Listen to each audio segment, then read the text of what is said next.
Okay, obviously we're coming off a much better week. I feel like complete, getting more complete.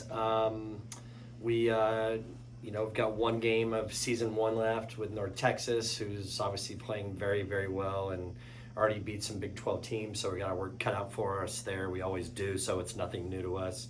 A lot of respect for Rodney and his staff and the way they seem to always have their team playing well. And then conference with Texas Tech, I think it's going to be a grind, and excited for the opportunity, to face good pitching and a team that's definitely on the rise. In a week like this, particularly with what Texas Tech is becoming, do you have to worry about players looking too far ahead and not worrying about North Texas, or do you know enough about them that you can zero in? I think we've already talked about this with the team, so it's not on like deaf ears, or maybe it is on deaf ears, but we've had the conversations. We need to finish out season one right, and that's just playing well. You can finish it out right and not win. Could get into a really good game and fall on the wrong side.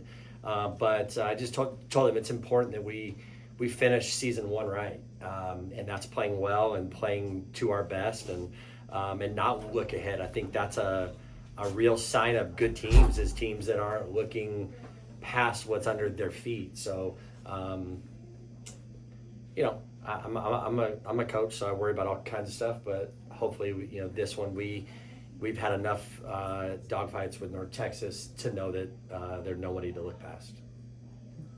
That said, does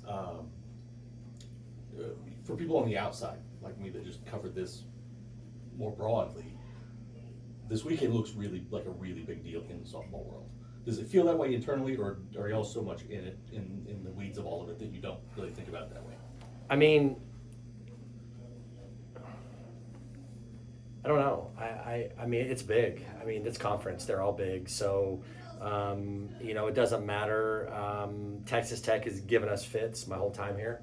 I think in my whole time here, they may have been to postseason play once, and they've given us fits every dang year. And so it's nothing new to us. I purposely don't read a lot, because you can get caught up in that, right? You can get caught up in the good and the bad and start believing what you read. And so I don't know. Our girls would probably be a better barometer of that. Like I tell our kids, I know it's coach talk, but Wednesday is the most important game of the whole year, because it's the next one. And after Wednesday, Friday will be the most important game of the whole year because it's the next one. And so that's just the way we've kind of gone about it. I know it's probably not the answer you want, but it's big. I mean, it's conference. So it just is another level. That's why we've tiered this into season 1, 2, and 3 always, and now kind of introduced 4 to our team. Because when the years we've gotten to KC, we haven't played well enough. And so we're going to try to create a new little thing for us, because it's what I like, to do. If something's not working, let's evolve. So, I don't know. That's where I'm at with that. The fact that you're seeing the last pitcher you saw in OKC possibly twice this weekend, does that play into that at all, or is that separate from? I think the only thing I remember about that is we didn't score, so, and that's kind of been where we've been headed. So I'm excited about the challenge of when those games come. I'm excited about that, but they got to hit our kid too, and our kids, and we got to hit all of their kids, because not everybody can throw every inning of every game here. So, it is a lot about, when we get to that point, it will be a lot about those two arms, but there'll be others that have to play well on both sides for teams to win this thing. In terms of that matchup, are there things you remember about the game against Stanford, that coaching points you already know you're going to give the girls when you'll get to that, or? Yeah, you better be ready. that will be one of them. Like you better be ready on Wednesday night. I didn't think we performed poorly. We hit some balls hard. They were caught. They made some nice plays. Their team she came from hadn't had the best defensive year, and they seemed to make every play we hit at them. So I'll just kind of talk to them about what we need to do for us, not get caught up in that. The good thing is we've already faced a couple of All-American arms. You know what I mean? We faced them in Clearwater. We faced them last week in Wichita. We faced them the first weekend. So the arm strength is not going to bother us per se. Us just being the best us is the number one thing. So we'll just kind of focus on that, focus on what we do. Obviously got to make them aware of her and what she does and how she gets her outs and that kind of stuff. And it'll be tough. With how battle tested you guys were in season one, how beneficial does that early schedule, if Saturday or this weekend series does end up meaning a whole lot down the road, how much more beneficial does that tough schedule that you guys played to prepare you for this, for it to be right off the bat in Big 12 play? I mean, I don't think it hurts us. I mean, I'd rather face good arms going into that than not the quality of arms, and then you're just going to get wrecked by the time you go in there. North Texas is going to throw a couple of nice arms at us, without a doubt, that have given us fits. So maybe not the same type of ball flight, but the same type of velo and come at you and that kind of stuff. So I don't know. I don't know if I could draw it up how I'd want it. I've always said that I wish we could play. I wish our schedule in the Big 12 would move around more. It looks like it's going to now. It did in the past, where you faced the top teams earlier or later in the middle. I don't know what the best recipe on that is, but for us, we just need to play well on the day we're going to play, and that's kind of what we've done a really good job of that here in my time. I can't recall just a bunch of times where I'm like, man, we just looked ahead and it caught us. I don't recall that a whole lot, we'll just kind of see where it falls. I'll let you know this next week.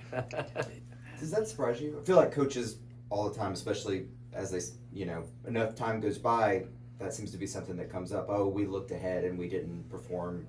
Does it surprise you that hasn't been something that's happened at different points? I just told you that, and then I think maybe not looking ahead, but maybe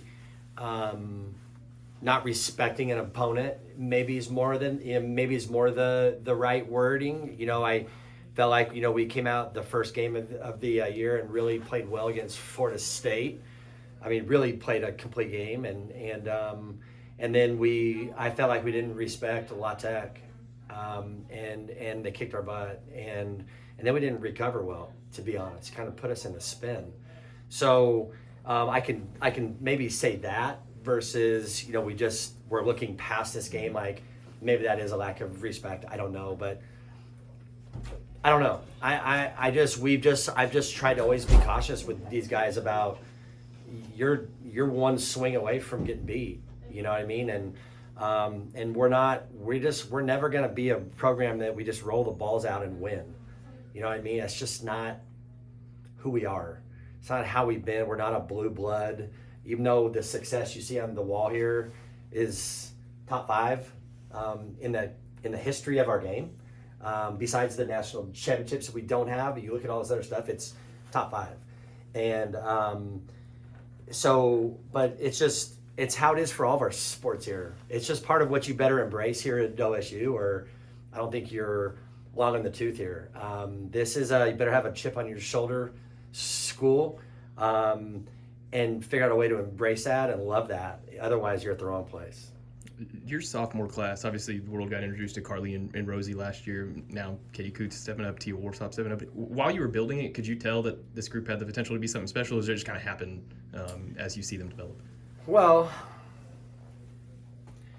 I mean, when you recruit, you think they're all going to be amazing, and they can be. You know what I mean? And a lot of it's just about toughness, to be honest. Like, it's really cool because we haven't had a lot of kids that haven't played well as a freshman that have played well past that.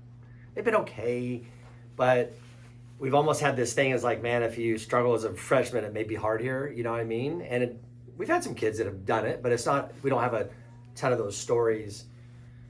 But Tia could have left here easy and said, hey, I can go play somewhere, and she could have.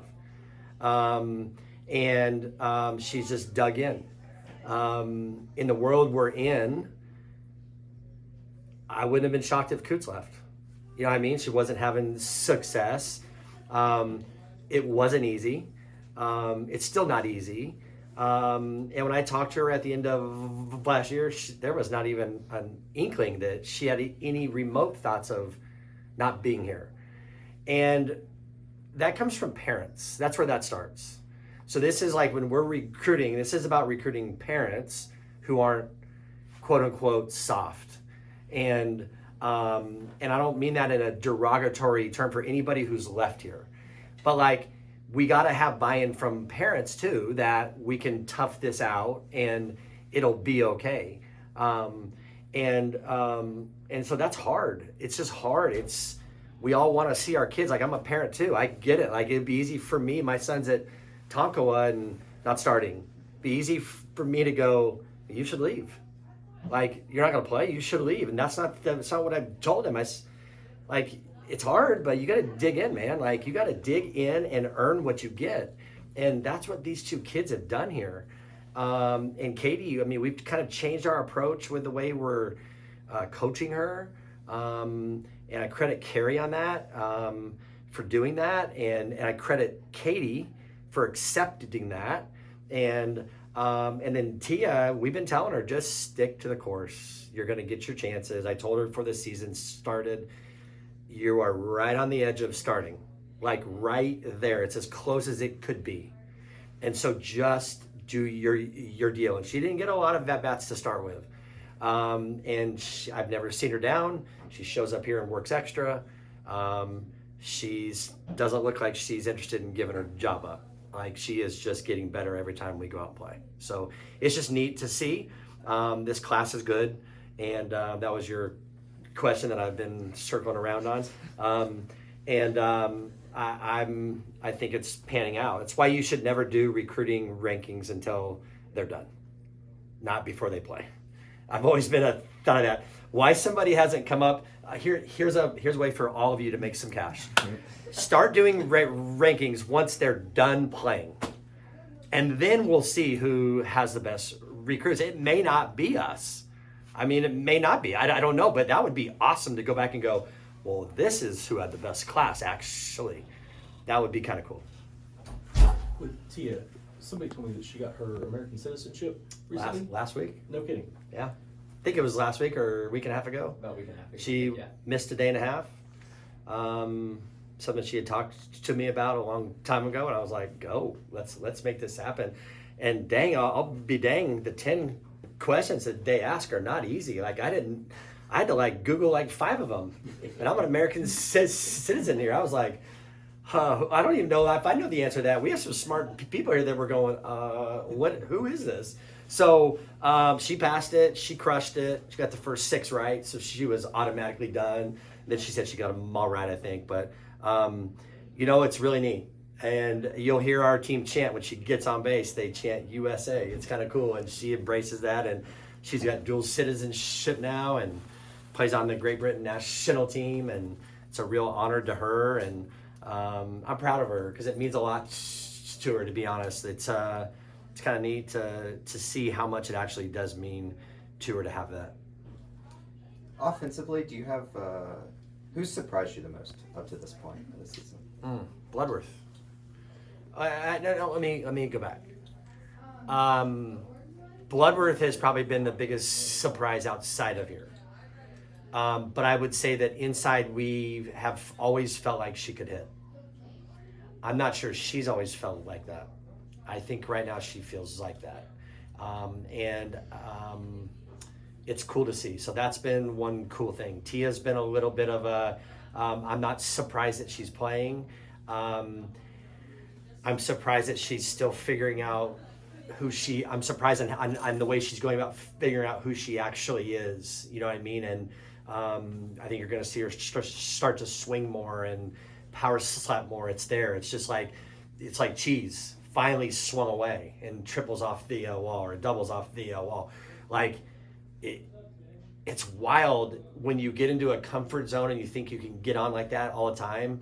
But if you have swing in your repertoire and you're a true triple threat, it makes playing you on defense really tough. And so, so she's showed me some stuff that's been good. You know, I think those are the two that have surprised me the most on the good side, on what they're up to. So it's been fun to watch. With Bloodworth, and I think you mentioned this before too, just with her and just when you have girls in her spot where maybe you see the potential but they're struggling and you see them lack the confidence, how do you try to get them through those moments? Man, I wish I had the recipe, because I would have given her that the first year, right? I mean, it's you know, we talk about the boogeyman. The boogeyman when you're hitting is rough. He's out there, or she's out there, whatever gender you want to call the boogeyman. But it's real. Like the negative thoughts that go through your head, or that can go through your head. I mean, what I was really impressed with her about last week, she was 10 for 18.